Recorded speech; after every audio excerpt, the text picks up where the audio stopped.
Today we're going to smash absolutely everybody in sight with these bodybuilders that I found at the local Hell Pit gym, and like any good bodybuilder, we're going to juice them up to the gills with perfectly safe and legal performance-enhancing substances. I mean, just look at Steven's transformation from 10 weeks ago. Absolutely incredible. Leading this band of overgrown meatheads will be Chief PED Gobbler Throt the Unclean, which is actually an incredibly appropriate name given the amount of drugs he's on.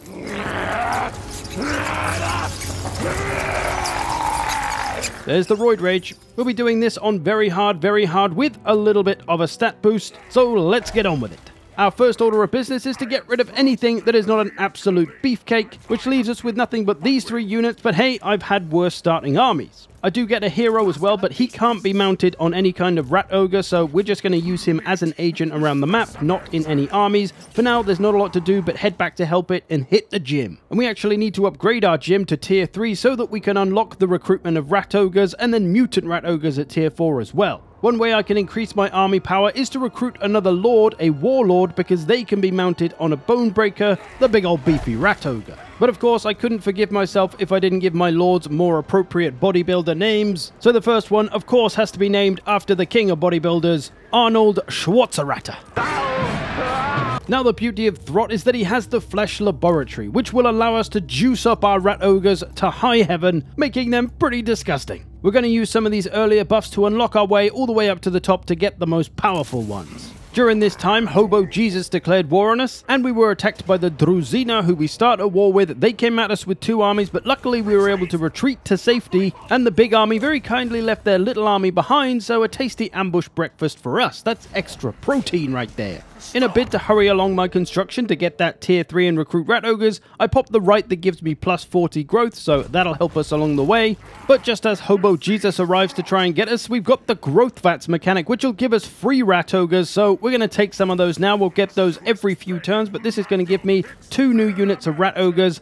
I'll take it. The shit then starts to hit the fan as Katerin declares war on us and Hobo Jesus attacks us. We do have the support of the Hell Pit garrison though, so let's go! Arnold Schwarzenegger can't do a lot early on, he has to just hide in the trees while he waits for the reinforcements. The enemy army is incredibly spread out though as they search for us, so this should help us with picking them off. And that's exactly what I get Throt and his bodybuilder party doing early on, trying to take care of just the little units here and there while they're all separated. I'm then going to fall back behind the garrison army and let them do most of the work as my rat ogres are very precious right now and I can't bear to lose any. We surround and beat up the old homeless guy and then start to envelop their army as much as we can. I am going to use the menace below in this playthrough because, you know, clan rats, they're basically just rat ogres without the steroids. But this battle isn't too troublesome, a lot of low leadership units, doesn't take long to grind them down and run them off. With that, Hobo Jesus has been pimp slapped away for now, but over the turn a Druzina army approaches, we set ourselves up in an ambush and we get them. Sadly though, it's only our rat ogre army that is going to meet them and we don't really want to take on a whole army with just them, so we're going to wait for our reinforcements. However, I do have to come out the trees to coax the enemy into fighting us because otherwise they're just going to walk out and exit the ambush, which honestly they probably could have done before I reached them with any of my army anyway, but cool, they want to fight, let's do it. I'm hitting them straight on this time, having rat ogres fight alongside the clan rats and such. Until we get more rat ogres, this is the only way we're going to be able to use them. But they're having a jolly old time punching Russians in the face, so they're happy. This is good XP and leveling up for our big boys anyway. So we smash their faces in pretty comfortably, although we nearly lost a couple of rat ogre units. I start beefing them up with Throt's skill points, increasing their charge bonus and speed, the first in many steps of beefing up our bodybuilding boys. But this is Total War, the fun never starts, so of course there's another Katerin army right there ready to go before I can even replenish. They attack Arnie himself, but he retreats and then they attack Hell Pit. Next thing you know, we got a siege defense on our hands. They're coming at us in 3 different directions with 3 smaller parties. I'm going to focus on this one first of all though, as it has Katerin in it, so if we can get rid of her early, that's going to help us out a lot. I'm going to send my local garrison mole rat and Throt after her, and I am going to summon some rat ogres up here as well, as that is one of Throt's abilities of course, so that's 2 free units of rat ogres eventually. I send a few units back to defend the main capture points just in case the enemy tries anything funny. They are inside the settlement now, but we wore them down pretty well with our towers and such and a few missiles that we had on the wall, but we put away Katerin pretty quickly, and then it was just a case of mopping up the rest of the army that was coming in patches all over the place, most of which was being now barraged by our in-settlement towers as well. Oh, Craig! Rest well, buddy.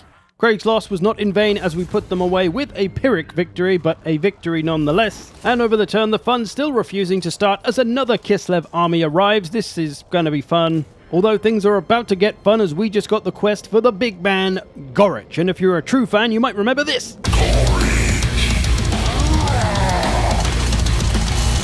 So if there's any rat ogre you want on your side, it's gonna be Gorich. And more good news is Hell Pit is now at tier 3, so we can finally upgrade our gym with more bench presses, and I've got more juice than Tropicana, so our boys are gonna get massive.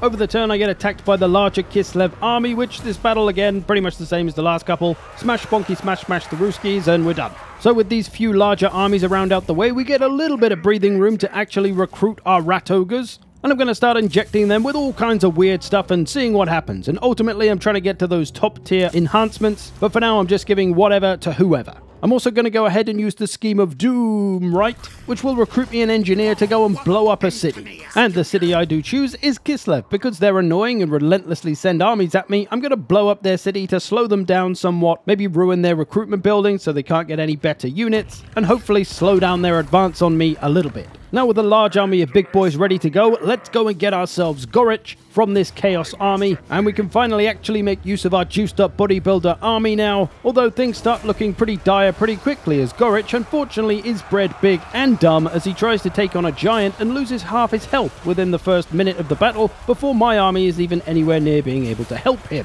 The problem with this is that if Gorich dies, I lose the battle, so I need to keep him alive, but goddammit he's not making it easy. He does rout and run away, which is fine. He's out of trouble for now, and he's still got a fair bit of health, so he should be fine now. I've just got to try and take care of this army and take care of this giant. But Gorich does come back again, and rubbing both of his brain cells together, he decides the best course of action now is to go after the fucking giant again. Which, would you believe it, leads to him getting his head smashed in yet again, and knocked down to 600 health where he nearly dies. Thankfully, though, he routs again, runs away. I'm trying to do everything I can to get something in between him and the giant, but I just can't get anything in there. But my goodness, it was close. Eventually, I do manage to rout the goddamn giant and the rest of the army. Gorich, thankfully, has now stayed out the way. He is, of course, AI controlled, so I can't really tell him what to do. But he survived, so we're fine. Gorich now in tow. We're going to put him in our main army, obviously. And we're about ready to start bonking everyone on the head. And that starts with this little ambush I've set up on a Druzina army here, which they fell for. So we'll smash them into the ground. That's one of their armies out the way. And we're now freed up to go after their settlements. So we're going to start taking as much territory as we can. And because Kislev has all decided to gang up on me, we're going to kill all them first. Now another benefit of having Gorich in our army, besides Gorich himself, is that he can buff up rat ogres. First of all, with this skill, Arena Boss, this will give us +8 melee attack to all our rat ogre boys and a little recruitment rank as well. I now start trying to get rid of the Druzina, so that's one less Kislev faction to deal with, heading for Fort Osterosk, setting up an ambush to try and draw their army out so we can get rid of that and then take the settlement alone. But that silly bitch Katarina is goddamn everywhere. She comes at us and manages to avoid our ambush, so we got a fight on our hands. They got a slightly tougher army than usual now, but we're going to come at them with 3 lines of pure absolute rat muscle. Now because their army is rather large and rather widely spread, I'm going to attack one side first and then work my way across. They've got a lot of spears and missiles. I need to be careful, so I don't want to do all one-on-ones all across this army. So we're just going to wipe all this lot out first and then make our way through the rest of it. So this obviously gives us some massive concentration of force, and we're able to just absolutely smash these units very quickly. We're able to flank and envelop them with our numbers advantage on this side as well. So their left gets absolutely crumped. I then start pushing towards the center of their army, absolutely smash them, coming from as many directions as I can. And then once we've smashed their center into oblivion, we can move on this last little part of their army over on the right. And you can see all my boys moving around here, ready to just hit them with an absolute massive sandwich attack from as many sides as we can. And needless to say, it was an absolute slaughter. This is a very good strategy. If you are facing an army much larger than yours, you can try and break it down into a few chunks and deal with them one at a time. So we got the victory here, but now we need to fall back and replenish before attacking Fort Osterosk. I nearly cost Arnie his life though, as I left him a little bit too far away from the settlement and he got attacked by a Druzina army. Luckily he was able to get to the chopper and get away. Now around this time I also remembered that the Chieftain hero can get a Bonebreaker mount as well, so we're going to get some of those that can go in our army too. And with the strong trait, they couldn't be a more perfect match. And of course he's going to need a bodybuilder name as well, so we're going off Ronnie Coleman for Ronnie Ratman. We were now ready to push the Druzina and finally get rid of them once and for all. I besieged them for a turn and brought Arnie over to reinforce as well, and we got a Pyrrhic victory, no losses, so I took that and had them done with. My bodybuilder boys were getting stronger by Throt's skills as well, with Master of the Mutated giving missile resistance, weapon strength and melee defense to all my rat ogres, as well as him having remolded so he can heal them as well. And I was finally able to get mutagenic elixirs for more armor, leadership, and a 10% physical resistance.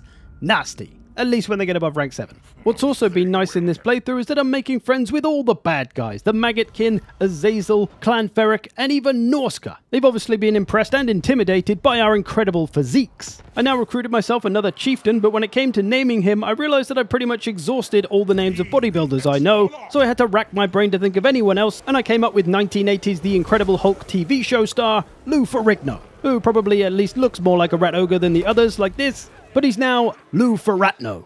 Nice. With a good chunk of money in the bank, I now started to up my game by recruiting some units into Arnie's army so we could get 2 armies going. Because next, we're going after Katarin's Kislev. As for Hobo Jesus, well, he's not looking too good. He's pretty much only got this 1 army left, I think, because the Norskans have pretty much ruined his life, and now actually made him homeless. It's alright, he can make some money on bum fights. That's probably still going, right? Back in the Juice Lab, I'm still making my way through the various augments, and I am going to get to the top now, and finally acquire what I've really been after, the Bloodworm, which will turn my Rat Ogre bodybuilding boys undead, meaning they will not rout and run away, and they will get the hunger and be able to heal themselves. Disgusting. I just need to save up some mutagen to be able to afford it, and we'll be well on our way with that plan. For now, recruiting a few more rat ogres from the growth vat, our second army gets stronger. Some of our bodybuilder boys are getting a little unstable as I've stuck them with all kinds of gear, so I might need to recycle them or just send them off to Arnie's army, because Throt needs the best boys. And over the next turn, the end of Hobo Jesus comes around as Norska goes to put an end to him and calls me into the fight, and I decide, why not? Sure, I can take time out of my day to beat up a homeless man, why not? Kick them when they're down, eh? The British way. From here, I start to move towards Kislev, setting up an ambush to try and get one of their 2 armies into the trap. But oh, scheisse, it doesn't quite work. We don't get the ambush, but we do get a fight with 2 and a bit stacks. That'll be nice. I think about it, I check the map, and I decide, you know what? Let's have a go. Let's see if all these steroids I'm paying for are worth it. I decide to break my army up into 3 smaller squads and attack from different directions. For now, it's only 1 army that's on the field, and the other 2 are going to be reinforcing, one from right behind and the other from much further away. I hit them hard in the center first of all. I've got Gorich and Throt in there, my mutant rat ogre, so we should be able to do a good bit of damage very quickly there. I'm spreading out to try and get into as many missile units as I can as well to stop them from firing, but I've got things coming in from the right. We're slowly making our way into the left. I've got my summons as well from Throt. But in the distance, you can see the smaller Katarin army coming, but they're a long old ways away, so we're not really worried about them. The other reinforcing army behind this army that I'm fighting is coming, though, so that's more of a worry. Got to get into those missiles and disrupt them, so sending as much of my right side blob through the back here as I can to get after these missiles and stop them, just to knock into them, even though we're not really going to be effectively fighting them. Just keeping them from firing is important. Doesn't take long for us to start breaking them and getting through their Buy Our Blood ability, which keeps their leadership going that little bit longer. They are going to rout straight off the map as well when we do rout them, and by the time Katarin's army arrives, she's pretty much given up because everyone else is dead. You can see her army's wavering. They haven't even done any fighting yet, so we've smashed 2 of their big armies. She's got nothing left. I then moved to besiege Kislev, able to get a decisive victory with the reinforcements of Arnie behind us. I was hoping to sack this for a fat stack, but there wasn't much there. I guess it's because I kind of raised it up earlier with my warp engineer, but never mind, we've got ourselves a big new chunky city. Once again, I nearly managed to get Arnold Schwarzerata's army killed, as I left him a little too far away from the settlement. Luckily, he's able to retreat to safety. Another close one. And with 2 full stacks on our doorstep now, I'm going to try and single one of them out to get rid of them before they double team up on me.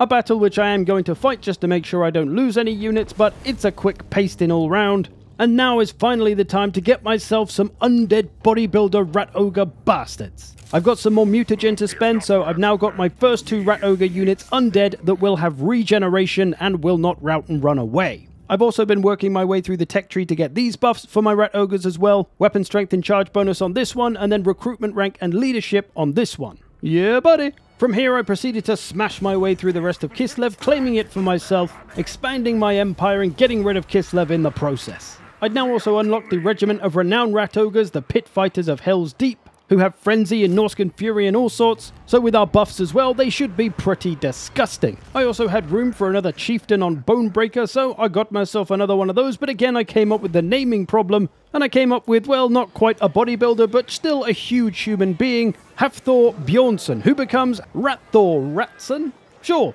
that'll do. Now, if you're wondering who the hell is that, you might better know him as Gregor Clegane, aka the Mountain in Game of Thrones. These days, he's a kind of strongman guy. Anyway, I finished taking the final bits of territory off of Katerin, claiming this entire area for myself now. But Katerin, in fairness, with her balls of steel, goes and attacks Fort Osterosk, but sadly for her, she can't beat up a bunch of clan rats, and I can get a Pyrrhic victory on auto-resolve, so I'm gonna take it.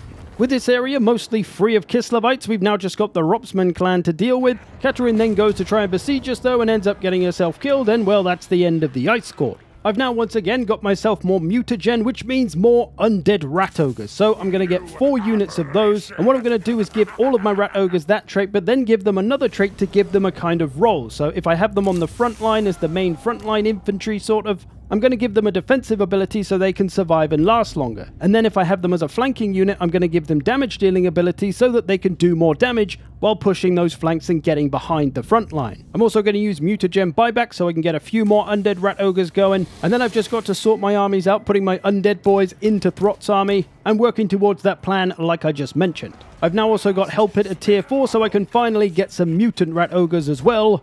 Tasty. I was finally ready to begin my last Kislev war in the area with the Ropsman clan. I besieged their precious Prague. I couldn't get an auto-resolve victory, so I decided to see if I could get them to come out to fight me over a turn, but they wouldn't have it, so we gotta go in for it. Now in this battle I learned for the first time in 8 years of playing this game that a single hero can actually push a ram. I did not know that somehow. I don't know if it's always been that way or what, but there you go. I had all my powerful boys over on this side and then 2 more forces attacking from different directions, both hidden away so that no reinforcements were on that side of the settlement so they could get through the gates with some relative ease. And again, I come back to the hero thing because I can't believe I didn't know this. It's so good because a hero pretty much takes no damage from all the missiles shooting at it compared to what an infantry would, so goddamn it's good. It took my Rat Ogres a while to bash the doors down, but they eventually got inside, and it was pretty much the usual kind of grindy siege experience. Everything was clogged up, couldn't really move, so not a terribly exciting battle to show you, but we wore them down, of course, coming in from different directions and all over the place. We didn't need to take the capture points, just smash the army. So another big city under our belt, and you know what that means. That's right, more gyms, which means more bodybuilders, which means more big fists for hitting stuff. Yes, yes! Dealing with the rest of the Ropsman clan was a pretty laughable experience. They may as well have been the Dutch in World War II, putting up about 4 minutes of resistance before succumbing to their attackers. So that was pretty much the end of the Ropsman clan. Someone else actually went and finished them off, but I had them mostly done. So with the power of bodybuilders and definitely legal substances, we'd conquered the Kislevite lands. But I now had this powerful army that I was getting juiced up to the gills with undead powers and all sorts. I needed to really put them to the test. I could now recruit the Morskit as Hellion as well, the Regiment of Renowned Mutant Rat Ogre, as well as the regular Mutant Rat Ogres we could now recruit. Operation OJ was now in full effect as well, and no, I'm not going to start getting my Rat Ogres to start killing their wives. What I mean is the juice that I'm going to fill my Rat Ogres with. As I mentioned, the frontline ones, I'm going to give this defensive trait for speed and physical resistance, so that'll help them not get shot by missiles so much, and they'll be able to resist some damage holding that front line. And the more aggressive flanking units I will give deadly momentum, which gives them charge bonus and weapon strength. So creating some kind of holding and flanking units. Now when it came to deciding what to do next with my juiced up meathead army, I decided, well, we've got all these absolute specimens that people would pay their good money to see, so let's take our boys on tour and do some shows all over the land. We'll start in Altdorf because they've got money. At least they did until Festus came along and razed the place to the ground, so I guess our show there is cancelled. But the show must go on, so we moved on to the Frenchlands with Cologne, which is a quite wealthy city, so they should pay handsomely for our lovely show. Along the way though I remembered, oh hold on, I hate elves, so I better attack some. So I sent Arnie's army to just go and ruin some elf lives.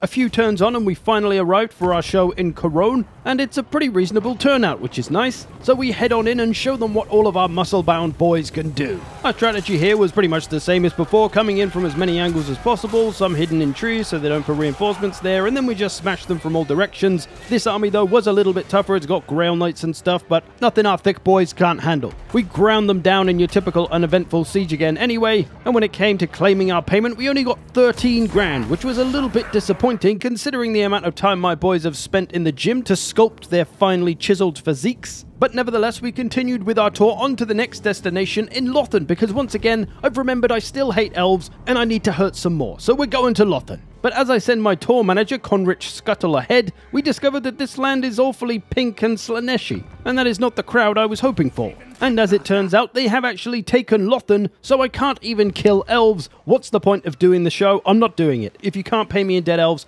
I'm not interested. Over on the other side of the world, though, Arnie was creating loads of dead elves. It was a great time, dismantling the Wargrove of Woe one settlement at a time. I had taken their Griffin Wood settlement, which eventually went into rebellion and then was taken off me by greenskins, but that's fine with me. I love a greenskin. As for Throt's army, after being disappointed about the lack of elf killing, I decided to go after my next most hated people, which is of course the French. At this point, I decided that more juice was necessary, so I gave all of my mutant rat ogres the ability to cause a direct damage spell, and I started to get a little bit crazy as I started using the ultimate mutagen, which gives 3 random traits to a unit. I put that on the pit fighters, so they're now juiced out of their minds and they've got all sorts of crazy stuff going on. I don't know what they're gonna do. I also had Arnie's army do a few shows, of course, and I thought, hey, the vampires make quite a lot of money over here. Let's go see what they would pay for the gun show. But first of all, we had our French show to do in Carcassonne, and they met us with the biggest crowd yet, 2 and a bit stacks. The French love a good bodybuilding show, probably because they're also weak and puny. Now, I did besiege them to make them come out of their castle, which they did oblige me with, and I could take a Pyrrhic victory or to resolve here, but if I do that, I don't get to punch a bunch of Frenchmen in the face, and why would I want to miss that? We form up, ready to throw down. They start sending in some of their faster units to hit us early on, but as the battle starts to get properly underway, suddenly things go a little bit weird as everybody freezes, but my mouse can still move, and then of course, a crash. French hacks to avoid losing, I reckon. Once again, I attempt this battle, but this time I decide to do things a little bit differently, as the starting army is just a lone damsel lord. We could try and get rid of her before the reinforcements even arrive and win that way. So she's just taking a little stroll in the woods, waiting for all her knights to come and protect her, but little did she know that Gorich and Throt were coming to send her on her way. But I said to them, lads, look, it's just one small woman, we don't need to rough her up, alright? We can treat her with some respect and dignity. Throt knocks her on her ass, the mole rat is then sick all over her, and Gorich punches her in the face. Brilliant. Not quite what I had in mind, but I guess she's French, so it's fine.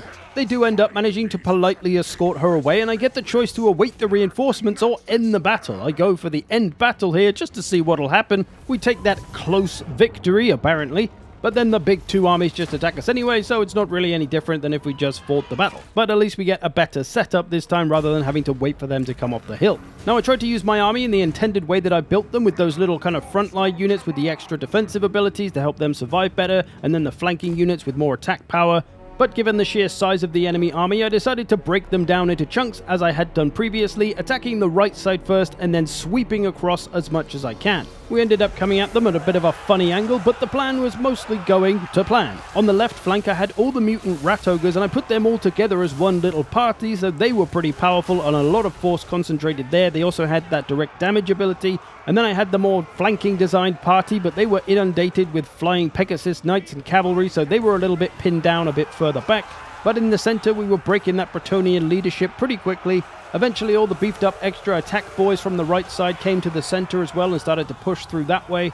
Throt, the Bonebreaker chieftains, and Gorich were all pretty much able to solo these crappy units by themselves anyway. Anti-large or not, we were so juiced out of our minds that we didn't really feel anything. But we put on a great show, we showed the French what we really can do, and if you're wondering how stupid an Undead Rat Ogre army is, well, you can see we barely lost any health taking out 2 stacks, so we're pretty crazy right now. The regeneration definitely working wonders. Now on the next turn, I actually attack the settlement. I'm able to get a decisive victory to finish them off, and only an 18 grand payday. God damn it, these French are stingy. I was hoping for at least 30 or so, but it'll do for now. The show is done. After this, it's now Arnie's turn to put on a show and go after the Sylvanian Castle Drakenhof, who we can get a Pyrrhic victory on, but we're going to lose half our army, which is not what we want, so we're going to besiege them for a turn. However, they do have another stack nearby, which will come and help them, so we need to block army, and can our hero get it done? 49% chance. Go on, lads. Yes, he does it. Block army success. We should now be able to take out Castle Drakenhof. Over the turn, we get that done, we add a few little menace belows on, and we're able to get a Pyrrhic victory without losing any units, and get 19 grand again. I expected more, but it'll do nice. The last stop on our tour happens to be an extra show we've added because we missed out on seeing the elves in Lothan. Let's go and see the elves of Athel Loren. And because this is an especially special show, let's get more juice going. I'm just going to start applying 3 random traits to pretty much everybody, and we'll see what happens. Maybe we'll die, or maybe we'll just become more powerful and we'll be able to smash even more elves. Yes! I also get myself another scheme of doom going with another engineer to blow up another city. Although sadly I come to realize that I can't actually do that because these stupid little elf trees aren't actually classed as cities and you can't blow them up. Incredibly disappointing. Back east, the vampires are pursuing Arnie for another show. They love the first one so much, but we don't have time. We got to keep moving away from them. And it's time now for our bodybuilders to put on their final show as we go after Kingsglade. We don't want to fight them in their stupid tree though, so we are going to besiege them and try to get them to come out after us, which they are thankfully going to do. It's a great turnout for this show as well. 2 and a bit stacks again. What a way to end a tour with a lot of elf deaths. Let's go! This one, a bit of a silly map though, very hilly. I've spread my army out ready to face them, but they've just got a small little army up on the hill. They're awaiting their reinforcements coming further up the hill, but we're not going to waste any time getting after this first army. Gorich in there to disrupt those missiles to keep them from firing. Trying to get the absolute smash bonking done before those reinforcements arrive. And when they do arrive, they're coming in heavy. There's a lot of them. We're going to form up 2 sandwichy lines and then close down and crush them from both sides. There's all sorts of stuff in here as well. Tree men, tree kin, bows, bastards, and bitches and spears. Words are hard. The sandwich plan was working out okay, although they did have some missiles high up on the hill raining down on us that were doing some good damage. There was a lot of elves as well. Their spear units considerably more effective than the French ones, so they were a little bit more damaging and worrying. But gradually we wore them down on the left side a little bit more, disrupted those missiles, and then we just had this one big clump left here to finish off. It was a lot of missiles in here though, so we just need to surround them and absolutely batter them. Which of course we did, and that was the end of that one. They put up a reasonable fight though. They did more damage to us than the 2 armies of Bretonnians did. So we put on the best show of our lives and then proceeded to actually take the settlement itself. And did we get paid handsomely for this incredible show? Well, no we didn't. They offered us a measly 10 grand. I said, you can stick that up your elf ass. I'll take half the money and all of your friends and family's lives instead. So we raised that little tree to the ground and lots of elves died. It was great. I had a great time. So it turns out bodybuilders make a great army, especially if you juice them up to the fucking ears with all kinds of very legal and safe substances. But there we go. I hope you've enjoyed this. Thanks for watching. Thanks to all the patrons who support this channel. I'll see you in the future.